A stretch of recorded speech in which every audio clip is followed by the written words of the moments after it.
हाँ जी, नमस्कार अरविंद जी। आप खेड़ी करमू गांव से हैं। आज हम आपसे मिलने के लिए आए हैं, आपका इंटरव्यू लेने के लिए। तो हमें अपने बारे में कुछ बताइए कि जैसे इस फील्ड में आपका कब से मन बना आने के लिए, कितने साल से आप मेहनत कर रहे हैं? बात मेहनत की नहीं है। जी समाज सेवा जो है ना, जी वो एक सतत प्रक्रिया है। जी इसमें एक दिन में, एक साल में, एक व्यक्ति से कुछ नहीं होता। जी यहाँ पीढ़ियां चलती हैं, यहाँ बहुत लंबा समय होता है और एक राजनीति वाली बात नहीं है। समाज सेवा और राजनीति दो अलग अलग चीजें हैं। इनको अगर आपस में लोग मिला लेंगे जी तो वो अलग चीज हो जाएगी। जी समाज सेवा अलग चीज है, राजनीति अलग चीज है। कुछ जी। लोग हैं जो राजनीति करते हैं, सिर्फ राजनीति करते हैं, जी वो अलग बात है। जी। कोई प्रधान बनता है, कोई एमपी बनता है, कोई एमएलए बनता है, वो अलग चीज जी। है। लेकिन जो समाज सेवा है जी। वो बिल्कुल अलग विषय है। जी हमारा परिवार जो है, जब से ये शामली इलाका बसा है, जी तकरीबन 950 साल पहले हमारे एंसेस्टर्स आए थे जी हरियाणा से। मूल रूप से तो राजस्थान से चले थे, जी। लेकिन वहां से वो लोग आए थे और उन्होंने यहाँ ये गांव बसाए थे, ये इलाका आबाद किया था। और तब से लेके हमारे पूरे परिवार ने, जी। मेरे पिताजी, मेरे दादाजी, मेरे भाई, नाम मेरे भी ताऊ लेते जी, रहो, नाम भी लेते हाँ, रहो। मेरे पिताजी जो थे चौधरी नेमिशरण जी, मेरे दादाजी जो थे चौधरी गिरवर सिंह जी, हमारे ताऊ जी चौधरी महेंद्र सिंह जी, और उनके बेटे भारतवीर जी भाई साहब, वो ग्राम प्रधान रहे हैं पिछली योजना में। तो ऐसे एक दिन में नहीं होता है, ये बहुत लंबा विषय है।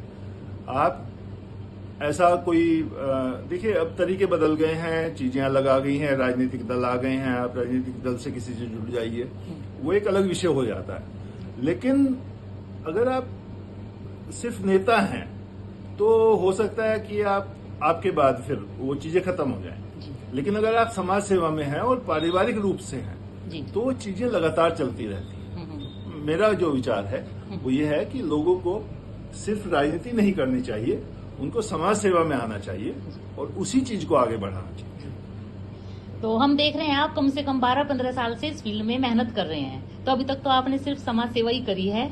तो आगे आप जैसे शामली एरिया या खेड़ी करमू में क्या डेवलपमेंट चाहेंगे कि होना चाहिए जो अब तक नहीं हुआ? क्योंकि इससे पहले भी लोग राजनीति में रहे हैं, आए हैं, गए हैं। तो आपको सबसे बड़ी समस्या खेड़ी गांव में क्या लग रही है जिसपे आप वर्क करना चाहेंगे? बात ये खेड़ी करमू गांव की जी हाँ, सॉरी, वो जो एक मतलब मैं ये कह रहा हूँ, मेरा कहने का मतलब बात खेड़ी करमू गांव की नहीं है, बात नौ गांव की नहीं है। हाँ जी, हाँ जी। बात पूरे समाज की है जी। और जब हम समाज की बात करते हैं तो वहां फिर ये जिला, प्रदेश, गांव, ये सब सीमाएं समाप्त हो जाती हैं। जी।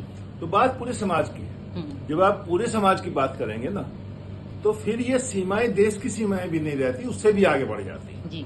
तो बात पूरे समाज की है कि समाज को आने वाले समय में किस दिशा में चलना चाहिए। जी।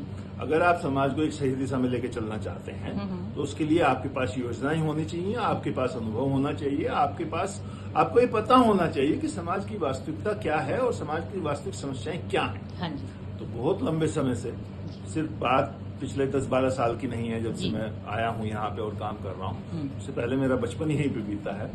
मैंने इंटर तक की पढ़ाई यहीं पे की है और उसके बाद कुछ समय के लिए मैं यहाँ पे नहीं था, लेकिन यहाँ जो घटनाएं हो रही थी उनके मैं लगातार टच में रहा हूँ और ये सब चीजें मैं देखता आ रहा हूँ। और मेरे विचार से यहाँ हमारे पश्चिमी उत्तर प्रदेश में विशेष रूप से, अगर हम क्षेत्र की या एक विशेष जगह की बात करें, पश्चिमी उत्तर प्रदेश में विशेष रूप से बहुत ज्यादा जरूरत है आज के समय में अपनी युवा पीढ़ी को संभालने की। जी।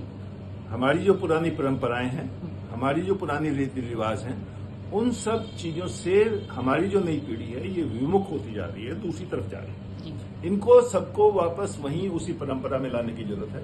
मैंने अपने बचपन में देखा है यहाँ पे कि बहुत बड़ी बड़ी चीजों के, बहुत बड़े बड़े विषयों के फैसले जो है हमारे गांव के, समाज के और आसपास के लोग बैठ के मिलके यहीं पे कर दिया करते थे। अब उनके लिए कोर्ट, कचहरी, पुलिस, थाना, पता नहीं क्या क्या चीजें हो रही हैं। आवश्यकता नहीं है। अगर आप एक सुदृढ़ संपन्न समाज बनाना चाहते हैं तो उसके लिए यही है कि हमारी वो पुरानी चीजें वापस आएं और पुरानी व्यवस्थाएं वापस आएं और उसके हिसाब से हम लोग आगे काम करें। तो चलिए, धन्यवाद अरविंद चौधरी जी, आपने हमें अपना इतना कीमती समय दिया, उसके लिए बहुत बहुत धन्यवाद आपका।